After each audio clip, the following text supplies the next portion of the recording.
The following episode of the Maui Chamber of Commerce's Business Matters was originally broadcast on September 26, 2023.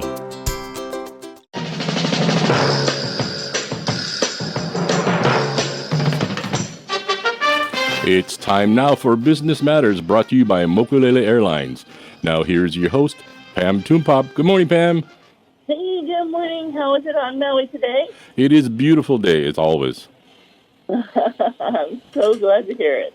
Well, I'm calling you from Oahu this morning, but so glad to hear your voice. Thank you for all that you do for our show. Today, welcome everybody to Business Matters. I'm your host, Pamela Toompop of the Maui Chamber of Commerce, and we're going to get an update on SBA loans from Yolanda Stokes and hear how things are going there. We're going to learn about the new Business Recovery Assessment Center later on from Hazel, Beck, and we're going to talk about reopening West Maui with Lisa Paulson. So let's get started right now with Yolanda Stokes. She has been on the show before. She is our amazing public information officer with the U.S. Small Business Administration, Office of Disaster Recovery and Resilience. She has been on the ground. She comes to us coming out of the West Coast from Sacramento, California. This office is responsible for responding to all federally declared disasters in the 26 states west of the Mississippi River and U.S. territories.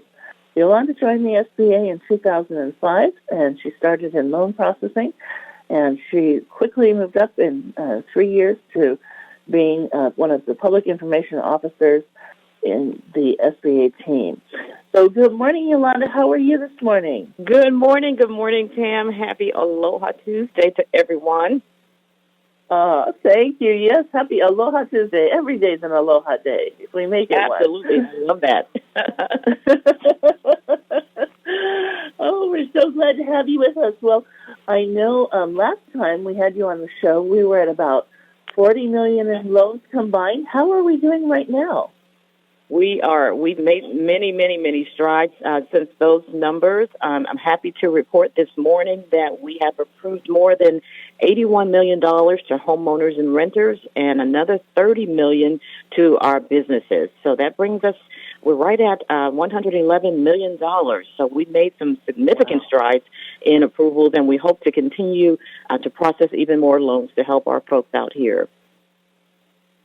Well, you know, right now everybody is front and center on housing. And so, you know, I'm so glad to hear that the housing loans are really going very well. I know that with the business loans, we've really been struggling, and the reason is because we're so dependent on the visitor economy, and we're coming off of COVID. What would you tell those folks who, you know, we've been trying to say this can be a good insurance policy, even though I know many are saying no debt, can't take on any more debt. Maybe you want to tell them a little bit about how they could use this as a good insurance policy if they would apply, and maybe address some of the concerns about some of the denials we've been hearing about. Well, and I like the fact that you rephrased it as an insurance policy, or even we can even think of it as a bridge loan, because our businesses are suffering, as you mentioned. The whole island is suffering on the business front. And we just really want to encourage our business owners to go ahead and submit those loan applications as quickly as possible. Think of it more or less as a bridge or an insurance policy that you can tap into if you need it, if and when you need it. And again, you know, we're talking interest rates that are significantly low. These are not interest rates that you can get anywhere. That I know of anyway. 4% interest rate for the business loans, 2.375 for my nonprofit organizations. We're talking terms of up to 30 years, and that 12-month deferment is significant as well. So no loan payments for 12 months or interest accrual. So I'm just encouraging everyone to take advantage of the resources that are available in our recovery centers, which I know we'll share a little bit more. We have some exciting news on that front as well, and just to take advantage of those loans. Again, if you don't need the loan or you change your mind later on, at least you have that insurance policy, you have that loan in the hopper that you can tap into, and there's absolutely no obligation to take the loan. And I also re-emphasize the fact that if I have, and I know that we have many of our business owners that took advantage of the COVID EIDL program, and just the thought of having the COVID EIDL payment and a new wildfire loan payment, I just want folks to know that they can actually request a hardship in the loan portal, the same portal that they use to make their loan payments. They can go into that portal. There's a drop-down index, and they can select hardship, and that can defer the payment, also make that a really, really small payment, make it a little more affordable. But in the meantime, I would just encourage everyone to go ahead and take advantage of the loan programs. For the business owners with physical damage, we're looking at that October 10th deadline. And so we don't want anyone to miss that deadline. And for those that are thinking about, what they're going to need in working capital over the next few months, the deadline is not until May of next year, but I'm, again, encouraging everyone to get that loan process started. We'll work with you to determine, just how much money you're going to need to carry you through for the next year or so. We have loan specialists that are experts in helping you navigate that, what your needs are going to be going forward. I'm so thrilled with the team that you have on the ground. One of the things that, we know culturally is some of our different ethnicities are a little shy about asking for assistance. They are a little shy about working with certain government agencies. And often they'll need translator assistance, which I know you have. Is that readily offered? Do people have to ask for it? Because I know sometimes they're a little shy to ask. Or absolutely, absolutely, absolutely readily available. We just, and I know that you visited some of our centers, and we are, have a very diverse staff. And if we have folks that have special needs, we also have a language line. If they just want to speak with someone, they can call our 1-800. 659-2955 and ask to speak with a language operator, and we'll get them connected. That is so awesome, because I know you're dealing with so many diverse cultures here and different languages, and I know the SBA really has resources for them all. I was also told that a lot of your documents were translated. Yes. Are they translated in both Ilocano and Tagalog?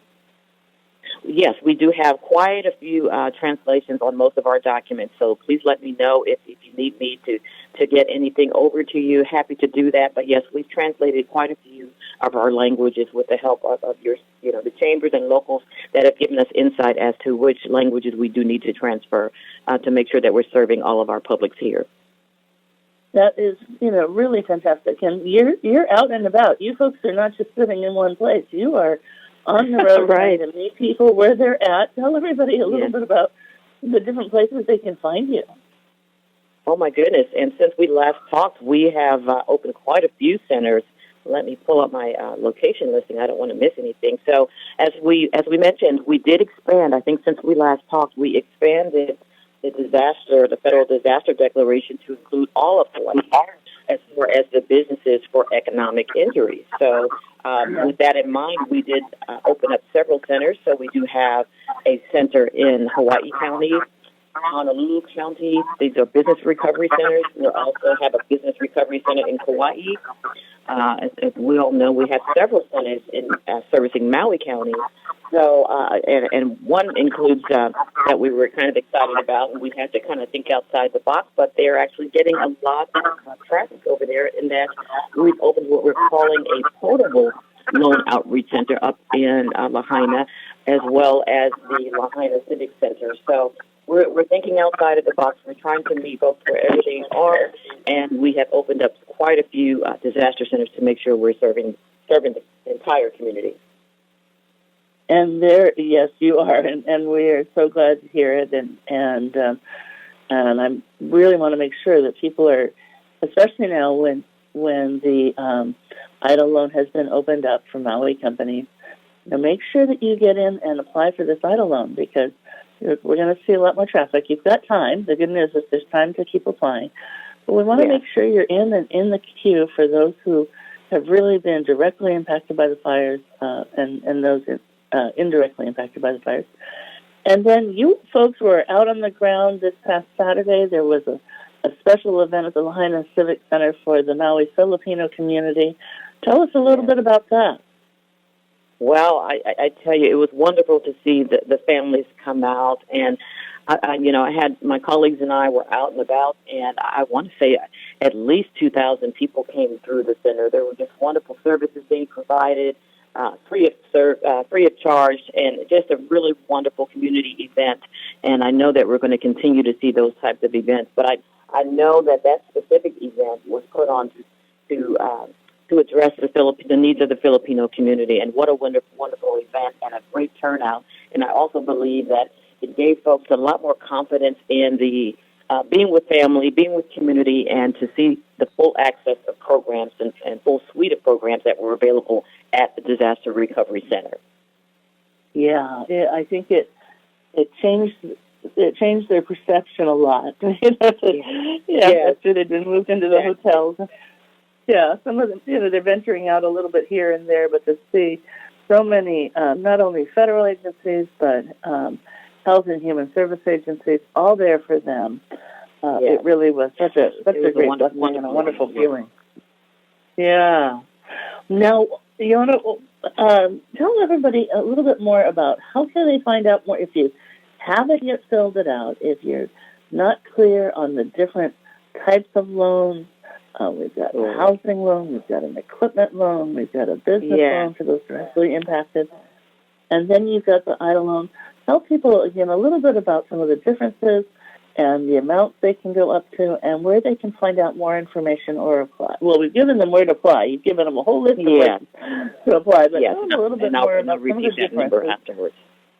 Yeah, sure. And I want to also make sure I mention, our homeowners, because there may be some folks who, have home-based businesses. So when they talk with an expert, or will determine which application is the best one for that person that has a home-based business. But I want to address those loan limits. That's a good point. So for homeowners and renters, SBA can lend you up to $500,000 for the damaged home. It does have to be a primary residence. It can't be a vacation home, unfortunately. And then that same homeowner is eligible for another $100,000 to replace the content, and that does include their vehicle. Renters are also eligible for that $100,000 in personal property replacement and repair as well. And then for business owners, private nonprofits, eligible for $2 million, and that can be, again, for physical loss of structure and or machinery and equipment. And then also, we want to provide our business owners with money to help them pay their rents, pay their staff, make any debt payments that they have. And so that's the loan that we refer to as the economic injury disaster loan. And again, up to $2 million. The deadlines I want to emphasize again to apply is October 10th. And for economic injury, it's May 10th of 2024. But again, we're encouraging everyone to submit those applications as quickly as possible. We want to provide that face-to-face assistance. That's why we've opened up several centers. We're trying to make sure that we're hitting, we're in locations that are within each community. And so we really, really have staff here deployed just to provide that one-on-one assistance. If you visit any of our disaster centers, they are open. We do have some hours change, I found out yesterday. We're no longer open 7 days a week, but we're still keeping hours at most of the state and FEMA disaster recovery centers. They're from 8 to 6 now, and they're Monday through Saturday. So Sundays they are closed. Sundays have tapered off a little bit, and Sundays tends to be a family day. So the centers are now open 6 days a week from 8 until 6. So that's a little bit of a change on the hours. But again, we want to provide that face-to-face assistance, and we don't want people to, be intimidated. But for folks who feel comfortable, we've had several applicants that have gone ahead and applied online. And if you go and apply online and at some point during the application process you have a question, you can call us at 1-800-659-2955. That's a really, really important number to jot down. Please keep that number in mind because a lot of folks have applied already and maybe they want just a status update and they don't want to come down to a center. You can call that number as well and give them your loan application number. We'll be happy to give you a status update as well. But that's a really, really important number to keep in mind, 1-800-659-2955 for any questions on the SBA program and also to get information about which location is closest to you. That is fantastic. Well, you folks, we're so glad to have you here with the SBA. The SBA has been so helpful. We want to let people know, because I know so many of you out there listening are saying, listen, I can't take another loan. We need help. We need funding now. We need grants. Know that a lot of people are working on it. The governor's announcing things. We're trying to see what it takes to help get things to play as quickly as possible. But just know that we're working on it. I don't want you to, when you hear us talking about these loans again, I don't want you to think we haven't heard your cry for needed grants, given your debt levels and the things that you're facing. We have those kinds of systems that were federally done during COVID, which was a national crisis, are a little bit different than what's available during regional or state or city crises. So, across the nation, we've seen other disasters where those things like restaurant relief and shuttered venue relief and PPP haven't been available either. So just understand the difference between what happened during COVID, which was federal, and it was all across the nation. But know that we are working hard to start getting money in the hands of businesses, and get businesses more hands, but help businesses recover as quickly as possible. Yolanda, thank you for always being such a bright light and for sharing your programs with us. Thank you so much for having me. I'm happy to join at any time to provide an update. Thank you so much. Well, you take care, and I'm sure I'll be seeing you soon. I think I'll see you soon. You take care. Thanks, everyone. Thank you. Aloha. We're going to take a quick break to hear from our sponsor, Mokulele Airlines, and then I want to share some exciting news. Mokulele Airlines operates the largest commuter airline hub in the country, right here in Kahului. Fly Mokulele from Kahului to Molokai, Lanai, Hana, Waimea, Kona, and now Hilo. Mokulele also operates the only flights between Kapalua and Honolulu. There is never a middle seat on Mokulele, and every seat has a window and aisle. Visit mokuleleairlines.com and take your next flight from the newly renovated Mokulele Terminal. Welcome back to Business Matters. Hello, Pam. Are you there? I'm here. Thanks, Gary. All right. Before we have Hazel Beck come on, I wanted to give everybody a quick announcement. Many of you may have heard, and we hope you have, but we're still getting questions. So I wanted to make it infinitely clear that we are thrilled to share the 10th Annual Hawaiian Airlines Made in Maui County Festival again this year at the fabulous Maui Arts and Cultural Center. It's really important, particularly this year, because this event is an event that helps our local manufacturers who make local products by their hands and heart have an opportunity to sell them. We had a number of people who lost their businesses in Lahaina. Unfortunately, some are not going to be able to get enough product in time for the festival, and we grieve with them, and we are, talking to them and are here to help to the extent when they're ready and we can help them, we're ready to help them. We are addressing those who, some of them lost everything in Lahaina, and they are working really hard to get product ready for all of you and come back at this festival, and were asking us to make sure we had it.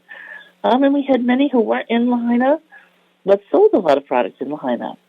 But what we're going to see is the community wrapping around together and working together to put on this 10th annual festival. It is really a chance for our vendors to share their products with you, not only on the major selling day, but what this festival does is it's always the first Friday, Saturday in November. And on the Friday, we have a wholesale buyers and retail buyers show, which is what gives festival vendors an opportunity to connect with those who can leverage their products and sell them broader. And that gives them new revenue streams. And so this year, we're working really hard to identify other stores, new buyers, new distributors, encourage them To reach out to the festival, go to the website, which is simple, madeinmauicountyfestival.com. They can register as a buyer and be invited to the again, not everybody. I know everybody shops and says, I'm a buyer. This is for people who have retail stores, or this is people who distribute to many stores. That type of buyer, big scale buyers who come in and help get our local products in other stores, not just here in Maui County, but statewide and across the country, or maybe even internationally. We're really trying to reach out to new wholesale buyers and retail buyers to help get our local products distributed far and wide. And then, of course, on Saturday is the big festival day. That is all about the community. That is where we welcome all of you to come in and shop. And I want you to know our festival vendors are going to be so excited to connect with you. It was just a continued need that was echoed over and over again as we've been working through the wildfire disasters. And so we're super excited to say it's on. You can count on it. You can go to madeinmauicountyfestival.com for more details. This year is our 10th annual Hawaiian Airlines Made in Maui County Festival, and it'll be held November 3rd and 4th at the Maui Arts and Cultural Center. So we look forward to seeing you there, and check us out on Facebook. We're starting to share the festival vendors, and we'll be announcing the whole list very soon. So I hope you'll join us for that. And somebody who joined us last year I had COVID, but she came. We want to talk about the SBA. Hazel Beck is the Deputy Director for the Hawaii District Office of the U.S. Small Business Administration. Prior to her work with the SBA, she has served as the Director of the SoCal Veterans Business Outreach Center, also the Director of the Veterans Business Outreach Center in Chicago, and the Center Director for the Hawaii Small Business Development Center in Kailua, Kona. Hazel has decades of work working with small businesses. She also owned and managed 3 consulting companies from 1990 to 2006 and has a wealth of experience. And last year, she and Valerie, who was working with the SBA at that time, flew over to help us out at the Made in Maui County Festival. And Hazel's already said she's coming back. Good morning, Hazel. Good morning and aloha, everyone. Yes, last year was so much fun, except for your COVID. But Val and I really enjoyed ourselves. We donned our volunteer shirts, and Amber put us to work for the day, but it was a fantastic opportunity. And I remember there were hotel buyers and things there on the Friday looking for things that they can add to their resorts and hotels that give it more the feel of the island, art, amenities for the rooms. So it was very interesting. Yeah. Well, we were so thrilled to have you, not only just to have you there, but I know it was really important to you and Val that you wanted to serve. And I have to mention that Hazel will be coming over again. And the first thing she says is, I want to serve. I want my T-shirt.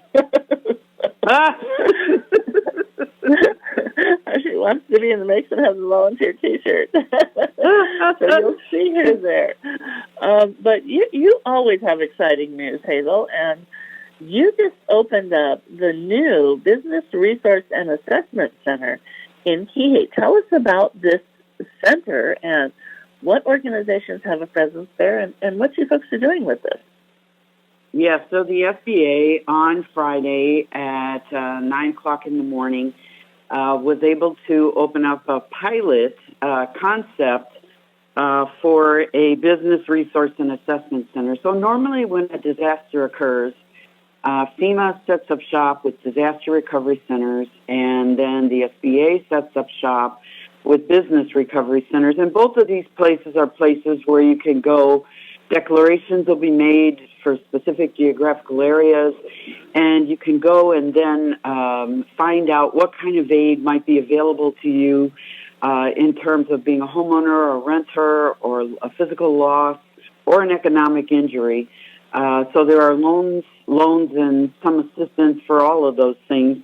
But the SBA wanted to also pilot center where all the resource partners that we have in our community, funded by the SBA or not, could come together for the first time and be available not only to the people who have experienced the disaster, but the general public as well.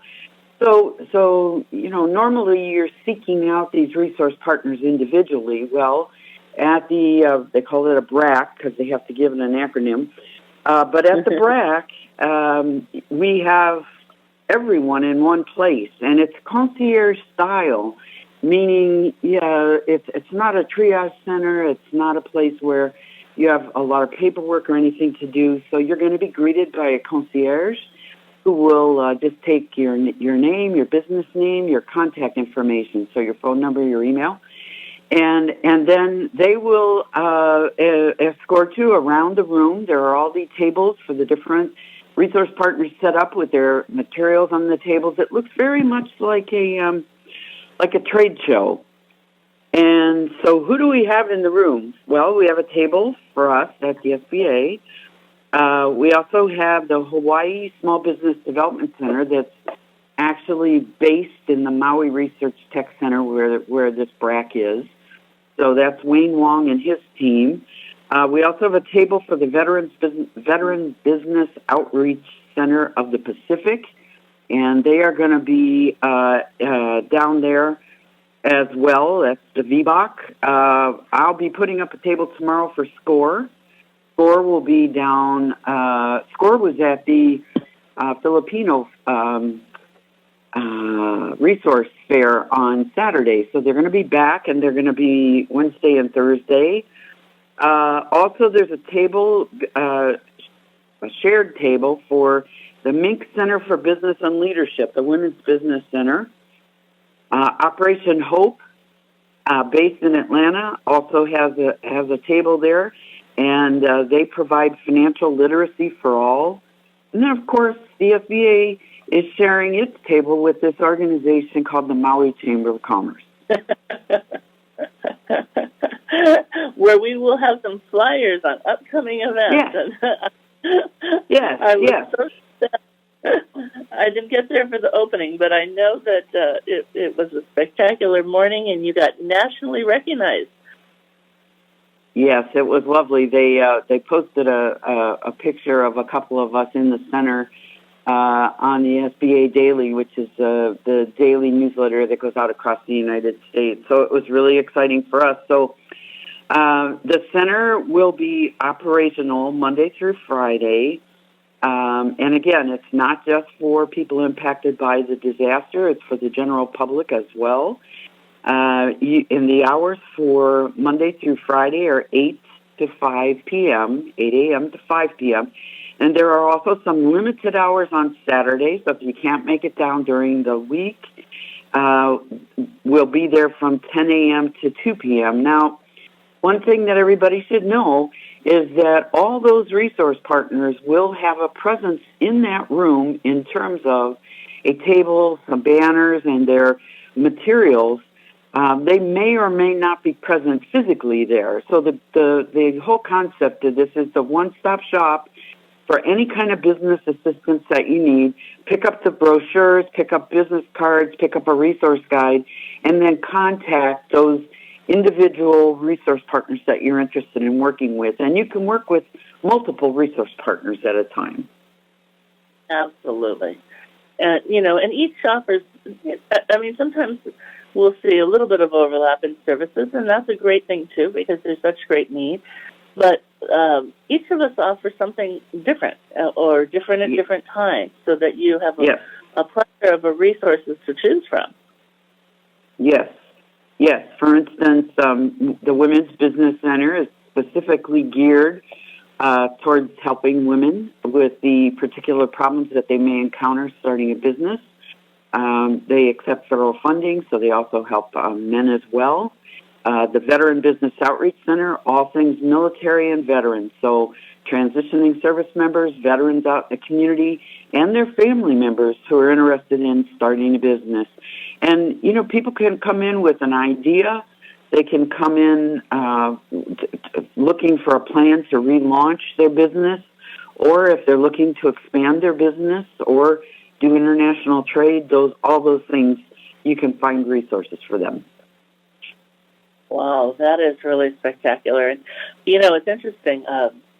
My brother was a naval officer, and I always see the commercial for Navy Federal Credit Union, and I think, gosh, that looks like a really amazing credit union. And they talk about the families, and I never really thought about, oh, wait, I'm a family member. I wonder if I qualify for that. So when it comes to family members for those who have served, is it their spouse and their children? What do we mean by family when we talk about veteran services for families of those who serve? So the VBOC provides their business counseling services to veterans, obviously, regardless of when they served. And there is a good number of Vietnam veterans who are starting encore businesses. They served and they went back into their communities and they worked in their communities. Now it's their time to do what they want to do. So it's fun. They're opening antique shops, muscle car restoration shops. So if you got an idea out there, you want to come down and help to mention it. As far as families, military spouses, and there is an emphasis this year particularly on assisting military spouses. But also the parents of the veteran, siblings of the veteran, and children of the veteran over the age of 18 all can avail themselves of these services. And the beauty of everybody that you're going to see in the BRAC is the services are provided free of charge. So we fund a number of these resource partners. Some of these resource partners have matching funds from University of Hawaii, other organizations, but these services come to you at no charge. Yeah, it's really amazing. The wealth of help and the network of partners. And I love how you said matching funds, how we can build between the different agencies and look at how to maximize opportunities for those folks. And, as I said, as a sister of a serviceman, I had no idea that would even apply to me. I never even thought to ask. Yes, and where can you find us? Where is the BRAC? Okay, so we're in the Maui Research and Technology Center. So you got 3 interesting places to visit if you go to the Maui Research and Technical Center. It's at 590 Lipoa Parkway down in Kihei. So first, it's the permanent home of the Hawaii Small Business Development Center on Maui. So Wayne Wong, Pat Diaz are standing by, waiting to provide outstanding SBDC services. You also have in that building the BRAC, and the BRAC is up in room 202. You also have in the building SBA Disaster Business Recovery Center, and that's in Suite 119 on the first floor. So SBDC and the BRAC are up on the second floor, and the Business Recovery Center for any of those affected by the disaster is in Suite 119. And again, there's a whole room full of great folks in there waiting to help you as well. And I know you've talked with Yolanda Stokes and Cynthia Cowell and Lori Dana, so all of these folks are waiting to assist. Yeah, we are very blessed that so many resources have been put over here. You mentioned that this BRAC is sort of an experimental thing. We're getting something new and expanded. Yes, and the thought is this has so far been very successful, and we thank the Maui Chamber of Commerce for putting out flyers, and we ask all the listeners to spread the word that the BRAC is here, because we actually had someone come in on Saturday and reference the fact that they came because of the flyer that you put out. So we're really excited about that. But yes, this concept will be utilized in future disasters around the United States to bring together all these resource partners to assist when business owners are ready or entrepreneurs are ready after the disaster aspects have been addressed. Yeah. And I really think that you and I know this, how important it is. So many directly impacted by the fires. There's so much on their plate right now. And yes. running their business or getting their business back is one of those important things. Some of them, of course, were totally devastated, and it's not an urgent thing. Taking care of family right now is the urgent thing because it's going to be kind of a long haul. But to see that this investment has been made knowing that it's such a long haul here in Hawaii, and over time, people will become more and more ready, and this is there for them to see the broader services when they're ready for that. It's really awesome. Well, and we really appreciate, Pam, the vision of Administrator Isabella Guzman and her team in, conceiving and promoting this kind of a resource center. So we were very excited to be a part of it. Yeah, well, we love you and your team at the Hawaii District SPA office are rocking and rolling, and I think clearly they recognize all that you do because they're bringing new and exciting things out to Hawaii as a result, and we appreciate that. We do fantastic. Too. Well, Hazel, I love having you on the show as always. If people want to reach you at the district office or the team there, how can they connect with you there? The best way to connect with me, because I'm on the road a lot, is through email. So my email is Hazel, Hazel, .Beck, B as in boy, ECK, @SBA.gov. That's pretty easy. Hazel.Beck at SBA.gov. Yep. Awesome. Well, thanks, thank Pam. you so much for your continued partnership and all you do for our community, and we look forward to seeing you tomorrow. Yes, I'll be on island Wednesday, Thursday, and Friday, so I'll be in and out of the BRAC, so if you get a chance, please stop by and say hello. And thank you very much, Pam, for all you do in the Maui Chamber of Commerce. It's our great pleasure. Thanks, Hazel. You have a great day. You too. Aloha, everyone. Aloha. It's always so great to have Hazel on Maui, and she and her team are doing amazing things. And then with this BRAC now, she's able to come over more often, so she will. I'm actually in her neck of the woods. I'm in Honolulu today, but I'll be back home tomorrow as well. And she serves so many, and the SPA is really doing amazing things. One of the things that they're working hard to do before the wildfires was really be more present and have what we call boots on the ground on island, serving all the regions in Hawaii that they serve, and abroad. Actually, it's the Pacific Island District Office as well. So they're doing amazing things.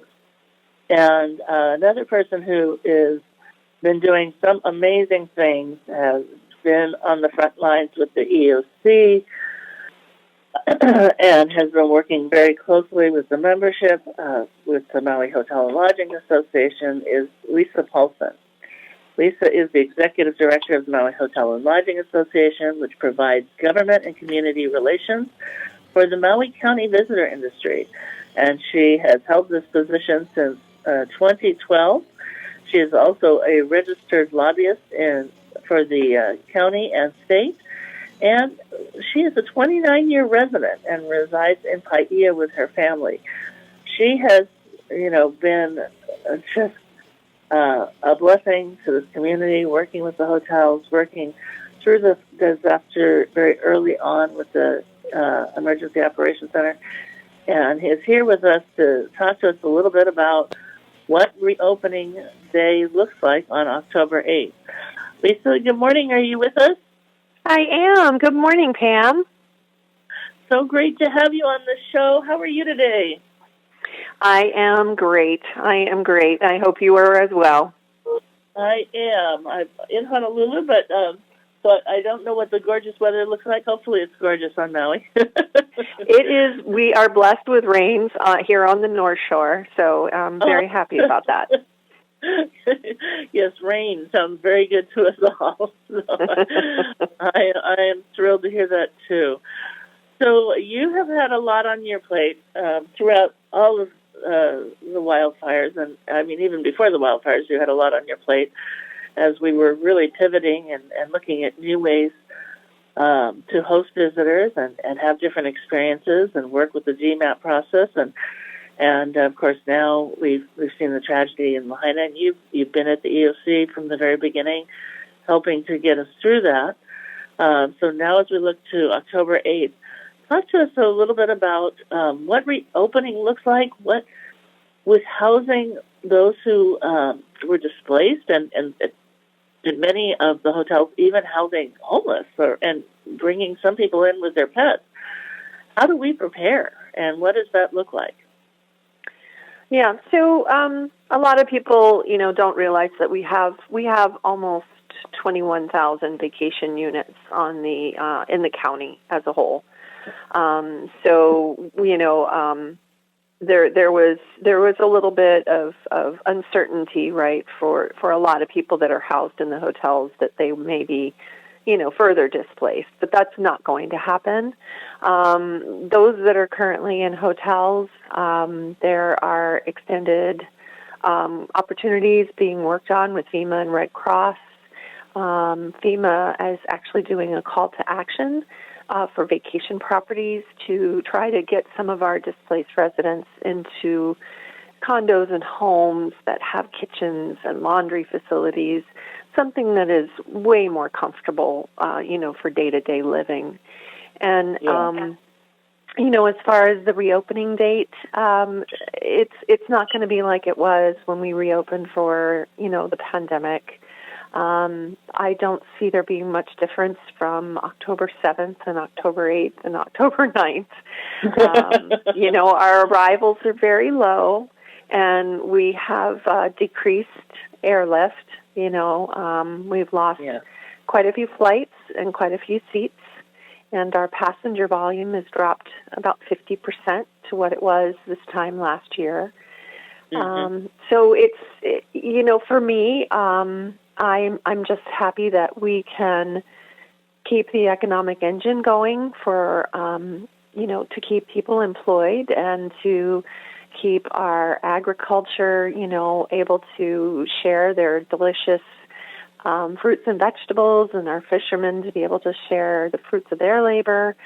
It's going to be a slow ramping up to what we're accustomed to with our visitors on island. Well, and I'm glad you mentioned that, because I know so many people. I think back to that one spring where things had been really, really slow in February, and then all of a sudden it was spring break. But it was a very different time during COVID. So people saw this sort of bounce back and thought, oh, my goodness, here we go. But the numbers aren't showing that. And we have so many businesses across the island that are tracking, from not just the hotels, but, restaurant bookings, people reporting what retail looks like in their area, activities, boating, the fishing boats, and those who go on excursions, and tour guides are telling us. And like you said, it's going to be very different. We're hearing, lower numbers. I traveled Oahu, got through TSA in rocket time yesterday evening. And so, you're seeing it's a slower pace, which I think is good for us, but so important to get the economy back going. You and I know that when COVID hit, the World Health Organization and the International Monetary Fund, so the two international leaders in health and when you talk wildfires and you talk about distress, those are all health issues as well, people's health and mental state, as well as your economic engine staying whole and continuing. They always said you have to do both in tandem. It's critical that you do both in tandem to keep things moving and to keep people employed and so that they don't go into further distress. So they talk about the importance of the economic engine while we're addressing those health issues and loss, which we of course saw with COVID as well.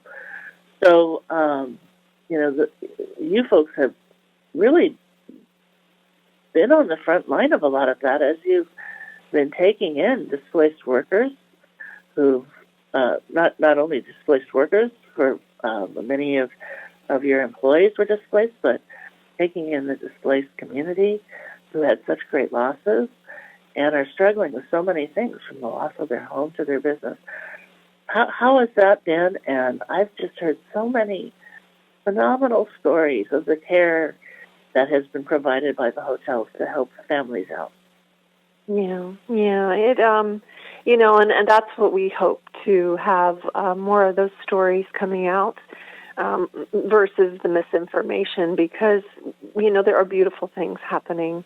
It's a heartbreaking time for everybody, but a lot of these areas in Kaanapali, the Hyatt has a robust center in its convention area where our displaced residents can receive all kinds of assistance, including mental health. Excuse me. So there's tons of wraparound services that are available. Even those residents who don't feel comfortable leaving their room, and we do have some of those services are coming to their door. And wow. It's,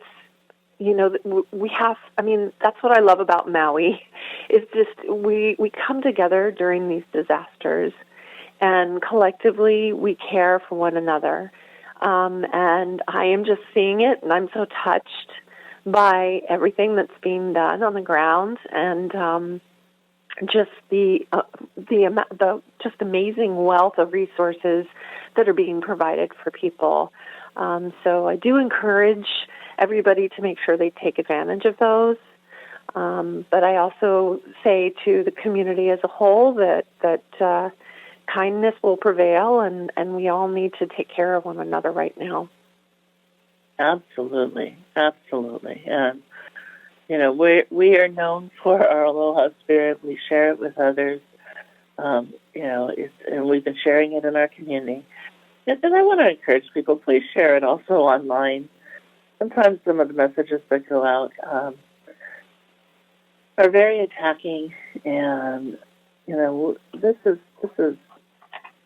not the messaging that we want to send. And there's been so much grace from the world to help us out during this time.